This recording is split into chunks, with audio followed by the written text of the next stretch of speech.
música que representa o Rio é o funk. A nova identidade musical nacional. Pô, eu acho que hoje o funk ele é visto tão bem quanto o samba. Eu vejo o funk como um movimento internacional, eu não vejo o funk como um movimento nacional. O funk já não é mais carioca, não. O funk já é brasileiro. Já. A música électronique brasileira est funk. Et tout le monde, on se retrouve dans une nouvelle vidéo et comme vous avez pu le lire au titre de cette vidéo, aujourd'hui on va parler de l'histoire du funk brésilien. Il est très probable qu'il y ait des personnes qui me suivent qui ne savent même pas ce que c'est le funk brésilien, qui n'en ont jamais entendu parler et il est très probable que tu en as entendu sans même t'en rendre compte. On va dire il y a deux musiques qui ont été très connues en France.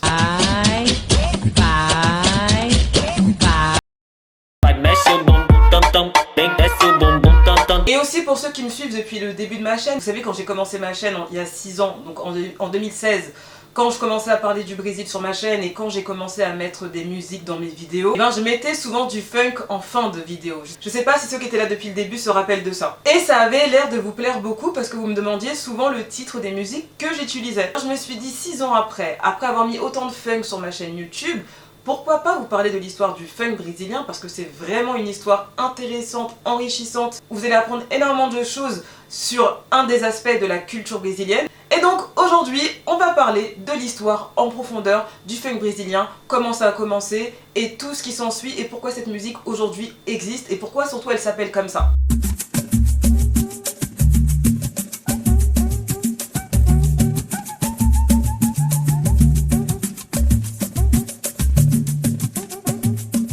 De quoi est parti le funk brésilien, comment il a été créé et sur quelle base il a été créé. Pour vous expliquer tout ça, il faut que je remonte un peu plus dans l'histoire, quelques années en arrière. Il faut savoir qu'en 1970, c'était la dictature militaire au Brésil. Donc qui dit dictature, ça veut dire qu'il y a moins de liberté, voire il n'y en a pas vu que c'est une dictature, vu que le pays était sous dictature. Il faut savoir qu'à cette époque-là, les gens n'avaient pas beaucoup de ressources pour avoir des loisirs dans la vie, donc comme faire la fête, ou faire plein d'autres choses en fait. Alors dites-vous que si la classe bourgeoise, la classe riche et la classe moyenne n'avaient pas trop d'options pour avoir des loisirs, alors imaginez les classes les plus pauvres. Quand on parle des plus pauvres, ce sont les personnes qui viennent des favelas et les personnes qui viennent des périphéries. Vu que les personnes pauvres issues des périphéries et des favelas avaient encore moins d'options que les personnes riches pour avoir des loisirs, ils ont dû réfléchir à qu'est-ce qu'ils pourraient faire pour trouver un peu de plaisir, de fête et de bonheur dans leur environnement. Il faut savoir qu'à cette époque-là, on était dans les années 70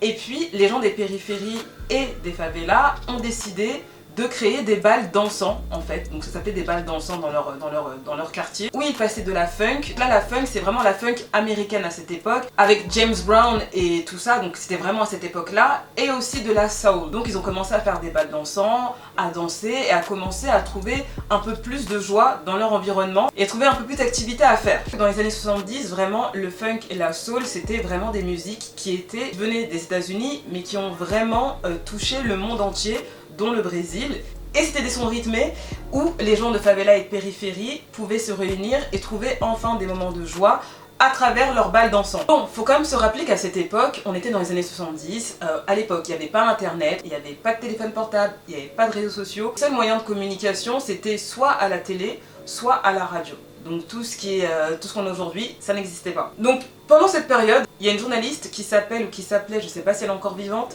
Lena Frias. Et elle, c'était une journaliste à Rio, et elle a pris connaissance de ces balles dansant dans les favelas, parce qu'il faut savoir qu'à l'époque, les gens ils n'allaient pas dans les favelas, c'est pas comme aujourd'hui, il y a du tourisme dans les favelas, avant c'était pas du tout possible d'y rentrer, et encore moins dans les années 70. Et cette fameuse journaliste a eu vent des balles dansant qu'il y avait dans les favelas, et ça l'a intéressée en fait. Et elle en a fait un article à son travail, où elle parlait de ces fameux bals dansants qui commençaient à prendre un peu plus d'ampleur dans les périphéries et dans les favelas. Donc elle en a fait un article et elle l'a montré dans l'entreprise dans laquelle elle travaillait. Et cet article a tellement plu dans la structure dans laquelle elle travaillait qu'ils en ont fait un article dans le journal national brésilien. Donc ça veut dire que ça touchait tout le Brésil ce journal-là. En gros titre, je vais vous lire le titre parce que je le connais pas par cœur. Black Rio, o orgulho importado de ser negro no Brasil. Je vous ai dit à l'époque, les seuls moyens de communication c'était la radio et la télé et aussi les journaux parce qu'avant les gens lisaient beaucoup. On se rend compte qu'à l'époque avoir un article dans un journal c'était quelque chose de puissant. En plus le titre de cet article c'était vraiment quelque chose dont personne ne connaissait en fait. Les personnes qui ne vivaient pas dans les périphéries et qui ne vivaient pas dans les favelas, eh ben, ils ne savaient même pas ce qui se passait là-bas en fait. Ça donnait de la visibilité au fait qui se passait dans leur lieu. Et cet article a tellement été vu et lu au Brésil, parce qu'il y a eu tellement de visibilité par rapport à ça, que le mot Black Rio est devenu le nom du mouvement des personnes afrodescendantes qui étaient dans les favelas à cette époque-là et dans les périphéries. C'est devenu le nom de leur mouvement et le nom de leur fête. Justement, il y a un passage très important dans cette histoire. Donc il y a une discothèque qui s'appelle Canecão à Rio, donc je sais pas si elle existe encore, peut-être que oui, peut-être que non, je sais pas si elle existe encore. Dans ces soirées-là, à l'époque, c'était des soirées uniquement pour l'élite brésilienne, hein, l'élite caucasienne, hein, voilà, ils faisaient des soirées là-bas. Et tellement que le mouvement Black Rio a pris une ampleur forte dans la ville de Rio, que les deux organisateurs de l'époque qui sont très importants dans cette histoire, Ademir Lemos et Biggie Boy, donc c'était les deux organisateurs des soirées du Canecão. À la base, ce n'était pas du tout des soirées en mode Black Rio et tout ça. Ils ont décidé d'incorporer dans leur baile da pesada. Et de là, en fait, quand ces deux organisateurs ont décidé de rajouter le mouvement Black Rio, ça a été le début d'un grand changement, en tout cas pour ce genre de soirée-là, parce que ça a permis à la classe, à l'élite brésilienne, donc les Caucasiens qui étaient très riches, qui vivaient dans la zone sud de Rio, de connaître ce mouvement et de se mélanger dans les mêmes soirées. Grâce à l'incorporation de la musique black, de black music, du mouvement Black Rio au Canecão, ça a permis aussi, bon déjà d'une, de faire connaître ça à l'élite brésilienne, hein, qui ne connaissait pas et qui ne se mélangeait pas à ce genre de milieu, et ça a permis surtout de faire connaître ce mouvement à travers tout le pays, en fait. Et surtout ça a permis de leur donner une certaine crédibilité et une certaine place qu'ils n'avaient pas à l'époque. Mais malheureusement, on sait que quand un mouvement ou même un business ou peu importe, quand tu lances quelque chose ou quelque chose apparaît, il y a toujours à un moment donné de la concurrence. Et quelle était la concurrence? C'était l'arrivée de la musique disco au Brésil. Donc du coup la musique disco c'était quelque chose de nouveau pour les Brésiliens, c'était encore un autre style de musique, et là ils s'intéressaient à autre chose. Du coup le funk, le soul à laquelle ils étaient habitués, bah, ils ont commencé un peu à s'enlacer et regarder du côté de la nouveauté. Bah oui, la concurrence c'est comme ça justement, quand il y a des nouveautés qui arrivent, et bah forcément on est concurrencé. Le monde est concurrentiel et dans le milieu de la musique, on le sait, ça l'est vraiment. Donc du coup le mouvement Black Rio a commencé à perdre de la valeur et à perdre de la force parce que le disco est arrivé en force au Brésil. Donc en 1980, donc dans les bals dansants, ils se sont dit pourquoi on n'incorporait pas aussi de la black music, le funk et la soul, le funk bien sûr américain. Comme dans la discothèque Canecão, là où s'est fait vraiment connaître la black music, le mouvement Black Rio, ils se sont dit, nous on n'inventerait pas un nouveau style de musique. Pourquoi nous ne mélangerons pas le funk soul qui venait tout droit des États-Unis avec des artistes comme James Brown, avec de la musique électronique? Pourquoi on ne ferait pas un mélange de ces deux musiques et voir ce que ça donne, et on va l'appeler tout simplement funk. Ce nouveau mélange de musique a tellement été bien reçu au Brésil et a tellement été apprécié, les radios ont commencé à passer ce style de musique et la faire connaître dans tout Rio. Dans la même époque, avant vraiment que le funk brésilien prenne de l'ampleur dans tout le Brésil, à la même époque, il y avait aussi des baile charme, donc des balles de charme. Alors attention, c'est rien de bizarre, hein, je tiens à préciser. Baile charme, ça arrivait dans les années 90 et en fait, il passait plus des musiques... c'est pas R&B, c'est M-Bass, je sais plus comment ils appellent ça, parce qu'avant que le R&B soit appelé R&B, il y avait un autre nom dans les années 80. Justement, ils passaient ça et les gens faisaient des chorégraphies dessus, et ça c'était quelque chose à Rio qui faisait vraiment succès. Faut savoir que ces styles de musique là qui ont fait le funk ont été des musiques qui ont été importées de l'étranger, donc plus précisément des États-Unis. Et après, pour créer le funk brésilien, les Brésiliens se sont inspirés et ont pris des États-Unis pour pouvoir faire eux-mêmes leur musique. Donc revenons au funk brésilien qui a commencé à se faire petit à petit dans les années 80.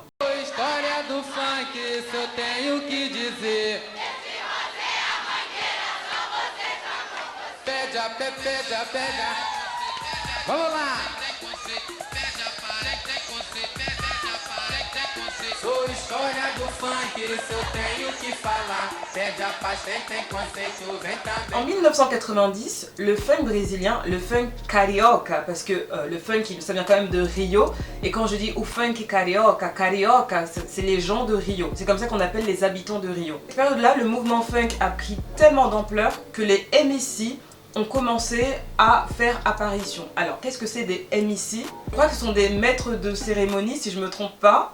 Dans les années 80-90, en tout cas à l'époque aux États-Unis, il y avait des rappeurs qui s'appelaient MEC, voilà. Donc en gros, les Brésiliens, ils ont repris le MEC et mettaient leur nom après. Beaucoup de MEC au Brésil, donc MEC quelque chose, qui ont commencé à apparaître. Parce qu'au début, il n'y avait pas de texte dans les musiques de funk dans les années 80 quand ils ont commencé à mélanger l'électro avec le funk soul. C'est à partir des années 90 qu'ils ont commencé à ajouter des paroles, et c'était des paroles qui dénonçaient beaucoup de choses en fait. Par exemple, c'était des personnes qui vivaient dans les favelas et qui racontaient leurs difficultés dans la société, les discriminations raciales auxquelles ils devaient faire face, les discriminations sociales, aussi la difficulté de vivre dans une favela. Et aussi, ils dénonçaient aussi toutes les discriminations qu'ils vivaient, par exemple quand ils allaient à la plage ou quand ils allaient dans un centre commercial, ou par exemple quand ils allaient au cinéma, ce genre de choses. Il y avait vraiment énormément de discrimination à cette époque. Les chansons de funk des années 90 dénonçaient tout leur quotidien en fait. Donc c'était vraiment des chansons qui faisaient passer des messages, ou bien c'était des paroles plutôt romantiques, mais en tout cas ils avaient quelque chose à apporter. Il y avait vraiment un message à comprendre, et à travers leur musique, c'est comme ça qu'ils se faisaient entendre par rapport à ce qui traversait à cette époque au Brésil, les gens des favelas et des périphéries. Il faut savoir que les pionniers, bon il y en a plein mais je vais en citer que deux, des MC dans le funk brésilien à partir des années 90. Vous avez MC Marcinho, vous avez aussi MC Catra. C'est à partir de ce moment-là, donc dans les années 90, que le funk carioca est sorti des favelas pour aller embrasser la classe moyenne. C'est aussi une des premières classes qui a été baignée dans le funk brésilien. Les gens des favelas et des périphéries, et ensuite la classe moyenne. C'est comme ça que le funk carioca a commencé à faire doucement sa place avec ce nouveau style de musique, et surtout dans le sens où maintenant il y avait aussi des MC qui chantaient des paroles. Comme tout type de musique, vous savez que dans la vie il y a de l'évolution, et le funk a pas mal évolué en fait dans les années 90. Donc il y a plusieurs branches différentes du funk qui ont commencé à apparaître, et une des premières branches qui a commencé à apparaître, c'était o funk proibidão. Ça veut dire le funk interdit. Il faut savoir que o funk proibidão de l'époque, dans les années 90, n'a rien à voir avec le funk proibidão d'aujourd'hui en fait. Ça n'a rien à voir, parce que aujourd'hui, o funk proibidão, c'est clairement à connotation. O funk proibidão d'avant, c'était pour faire l'apologie un peu de la violence, de la D-O-R-O-G-U-E, parce que si je dis le mot je vais être démonétisé. C'était aussi pour faire l'apologie du trafic qui se passe dans les favelas. C'était pour passer ce genre de message en fait, faire un peu l'apologie. C'était ça o funk proibidão dans les années 90. Il faut savoir que cette branche de funk, c'était vraiment un funk par contre écouté que dans les favelas. Là par contre ça sortait pas de la favela, c'était clairement local, et c'est comme ça aussi qu'il y a eu des baile funk dans les favelas. Ceux qui ne savent pas ce que c'est des baile funk, j'en ai fait une vidéo quand j'ai commencé ma chaîne il y a 6 ans. Donc j'avais raconté que j'avais été dans un baile funk en 2011, donc aujourd'hui ça fait 11 ans. Je vous laisse la vidéo, allez la regarder, je la mets quelque part dans le, je crois que c'est le i ici, je crois, quelque part dans le i ici. Et ce sont des fêtes où il y a du funk, mais vous voyez des armes en fait, genre vraiment des armes à côté de vous. Et du coup ce genre de funk là, de l'époque en tout cas, proibidão, qui faisait l'apologie voilà, de toute la criminalité qu'il y a dans les favelas, et ben c'était pas un style de funk que les gens écoutaient, ça restait local uniquement dans leur favela et dans leur périphérie. Il faut savoir qu'à cette époque, dans le funk, c'était vraiment que des mecs qui chantaient, c'était quand même un milieu assez masculin, si je peux dire ça comme ça. Et ce qui est apparu, c'est que pendant leur soirée de funk, il a commencé à avoir des femmes qui ont commencé à danser, en fait à recopier sur les clips américains, des clips américains, des filles des clips de rap qui dansent, qui font des, bon, je sais pas, du twerk, ou je sais pas trop ce qu'elles font, et qui dansent de manière sensuelle, avec leurs fesses et tout, nanana. Et les brésiliennes ont commencé à s'inspirer des clips américains qu'elles voyaient à la télé, et à incorporer ça dans leur soirée de funk, et aussi à commencer de manière plus sensuelle, de faire les belles et tout ça. Alors que de base, le funk, voilà, on mettait pas vraiment les femmes en avant, voilà quoi, il n'y avait pas de femmes qui étaient représentées dans ce milieu. Du coup, comme les MSI ont commencé à voir ça, ils ont commencé à se dire « Ah, mais maintenant il y a des meufs qui viennent danser sur nos musiques et tout, où on dénonce des choses et tout. » Et ben dans ces cas-là, maintenant on va faire des chansons, où on va faire des paroles, où on va leur demander de danser. Il y a beaucoup de musique au Brésil et on va dire desce até o chão, mexe a bunda, rebola, rebola, rebola, rebola, vem pra cá, vem pra cá, vem tchu tcha tcha.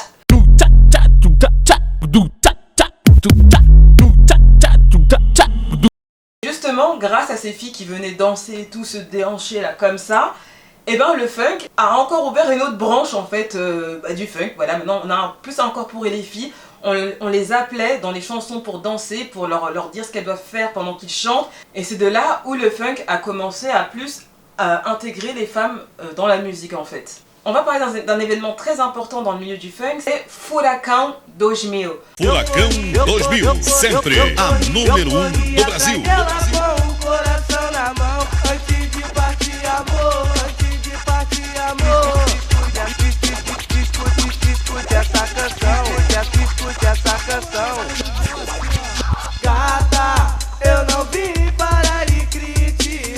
Pour ceux qui connaissent le funk, pour ceux qui ont baigné dans le funk, Furacão 2000, ou si tu aimes le funk depuis que t'es petite, depuis que t'es ado, je sais pas quel âge tu as, je sais pas qui est-ce qui me regarde, depuis que t'es petit, c'est sûr, tu ne peux pas connaître le funk sans connaître Furacão 2000.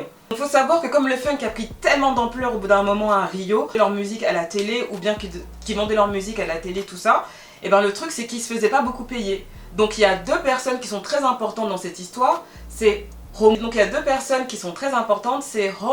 Costa et Gilberto Guarani. Donc ce sont deux personnes qui se sont dit ok, donc nous on aime le funk, ça vient de notre milieu, nous on aime le funk, tout ça, on essaye de se faire de l'argent dessus, on nous paye pas beaucoup. Dans ces cas-là, pourquoi on créerait pas nous-mêmes nos soirées de funk brésilien en fait? Pourquoi on les créerait pas nous-mêmes? Et on va l'appeler Furacão 2000. Et ça a tellement marché que après Furacão 2000 a pu devenir un secteur hyper lucratif pour les gens du milieu du funk. Encore une fois, vous savez que la musique évolue énormément, donc le funk entre les années 80 et 2000 a totalement évolué. Et il faut savoir qu'à l'arrivée des années 2000, le funk a pris encore un autre tournant, a pris encore une autre direction. Et avant, les paroles étaient plus afin de parler des discriminations sociales, raciales, des quotidiens, des personnes qui vivent dans les favelas. Sauf qu'en 2000, ça a changé avec l'évolution du funk et les paroles étaient beaucoup plus à connotation. Ça a pris clairement une autre tournure. Aussi un côté sombre dans cette évolution du funk, c'est qu'après ils ont commencé à parler de plus en plus du côté trafic, de ce que vous savez quoi, hein, parce que si j'ai le mot je vais être démonétisée, et surtout du développement du trafic et toutes les paroles qu'il y avait dans les années 90 contre justement, qui parlaient bon, déjà des inégalités, mais aussi c'était contre la violence et contre le trafic. Ça a été quelque chose qui a été complètement oublié à partir des années 2000. Les groupes et les chanteurs les plus connus de l'époque, alors attendez je vais lire parce que là je les connais pas par cœur. Il y avait Bandido Vinho, il y avait Os Magrinhos, il y avait Os Havaianos, j'adorais Os Havaianos. Os Ousados aussi, que j'adorais aussi. Bandido do Tigrão et Bandidos Prostitutos. En fait il y avait plein, MC Bouillou, il y en avait plein. À cette époque c'est vraiment ceux qui faisaient vraiment le plus de succès dans le pays. Et aussi une chose très importante, c'est que dans les années 2000, il y a eu l'apparition de femmes qui chantaient du funk, alors qu'avant, il n'y en avait pas, ou il y en avait très peu. C'était un milieu très masculin. Mais dans les années 2000, les femmes se sont réveillées et se sont dit que nous aussi, on allait produire nos propres funk, on allait chanter notre funk avec nos paroles, nos réalités et nos messages à faire transmettre. Donc à cette époque, il y avait As Danadinhas, Gaiola das Popozudas, MC Bola de Fogo e As Foguentas, Perla, MC Sabrina, Tati Quebra-Buraco. Il y avait plein de femmes comme ça, et il y en a eu énormément. Et il faut savoir que les femmes ont eu énormément de succès dans le milieu du funk dans les années 2000. Clairement, elles sont venues, elles ont tout cassé les meufs. L'implication dans le milieu du funk à cette époque-là des femmes avait pour but qu'elles puissent parler d'elles-mêmes du côté sensuel des femmes, du côté sexuel des femmes vues par elles-mêmes et non vues par des hommes, de la liberté des femmes, et aussi elles parlaient beaucoup des relations amoureuses hétérosexuelles entre hommes et femmes. Donc elles avaient quand même certains discours assez féministes, en tout cas à l'époque, par exemple comme un titre Quem paga o motel sou eu. c'est la personne qui paye le motel. Donc le motel, c'est un endroit uniquement pour avoir des rapports charnels. Tu payes à l'heure. Au Brésil, il y en a beaucoup. Donc il faut savoir que Furacão 2000 faisait énormément de vues. Ça passait à la télé. Il y avait énormément d'argent. Il y avait des artistes de funk qui avaient des contrats qui étaient payés pour chanter. Ça a été vraiment un business hyper lucratif pour les gens qui ont créé ça. Il faut quand même se rappeler que c'est quand même des musiques qui viennent de favelas. Ça vient d'un endroit, les gens avaient beaucoup de préjugés, où les gens ne s'occupent pas des gens des favelas, mais ils ont réussi à en faire un business hyper lucratif, et des gens qui n'avaient pas d'argent dans des favelas devenaient chanteurs de funk, et s'ils étaient bons, ils cartonnaient au Brésil et ils se faisaient un max d'oseille. Le funk, ça a changé la vie de beaucoup de gens en situation d'extrême précarité au Brésil, vous vous rendez pas compte. Ils se sont dit, on va faire un truc par nous-mêmes et pour nous-mêmes, et avec ça on se fait de l'argent. C'est comme ça qu'on bâtit des empires. Moi je suis admirative de l'histoire du funk. Il faut savoir que tellement le funk carioca, surtout des années 2000, a tellement pris d'ampleur dans Rio et dans tout le Brésil, carrément après au bout d'un moment ça a touché tout le Brésil, ça c'est clairement sorti de Rio à un moment, et bien que même à TV Globo, c'est la télé nationale au Brésil, c'est la chaîne de télé nationale au Brésil, donc c'est la plus grande chaîne, c'est la première chaîne comme nous ici en France avec TF1.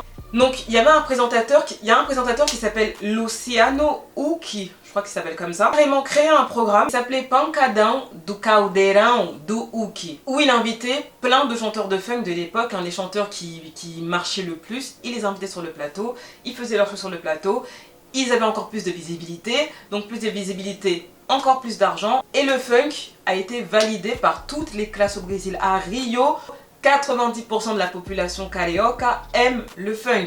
Tout le monde aime le funk. Bon, je dis pas tout le monde, mais un gros pourcentage de la population aime le funk, et c'est vraiment la musique qui domine Rio. C'est la musique numéro 1. Je sais pas si vous connaissez la chanteuse brésilienne Anitta.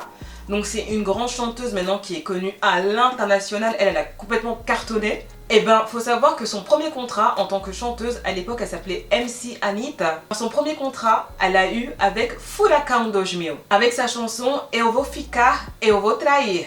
Celle-là. Diffusée le 9 juillet 2010. Dans la globalité, voici l'histoire du funk brésilien. Donc c'est une histoire quand même qui remonte à très longtemps. Il y a eu plein de choses qui ont fait que le funk est arrivé en fait. Ça a commencé d'un type de musique, et on n'aurait jamais cru que ce mouvement-là de Black Rio, ça a amené tout ça en fait, de la musique du funk. Comme quoi parfois on peut partir de rien et faire des très grandes choses dans la vie, il faut être résilient. Moi, cette histoire avec le funk brésilien, c'est une histoire que je trouve hyper inspirante. Et comme quoi dans la vie, il faut vraiment s'intéresser à l'histoire pour comprendre comment les choses ont évolué, et afin de mieux comprendre de quoi est parti quelque chose et comment ça a été transformé. Voilà. On arrive à la fin de la vidéo, j'espère que cette histoire sur le funk brésilien vous a plu. N'hésitez pas à mettre un pouce bleu s'il vous plaît, c'est très important si vous avez aimé la vidéo. Et surtout pas de laisser un commentaire et donner votre avis. Dites-moi si vous connaissiez l'histoire, si vous connaissez des chanteurs dont j'ai parlé, et aussi si vous avez d'autres éléments à apporter sur l'histoire du funk carioca. Et on n'oublie surtout pas de t'abonner à ma chaîne et à activer la cloche de notification pour être averti de ma prochaine vidéo quand elle va sortir.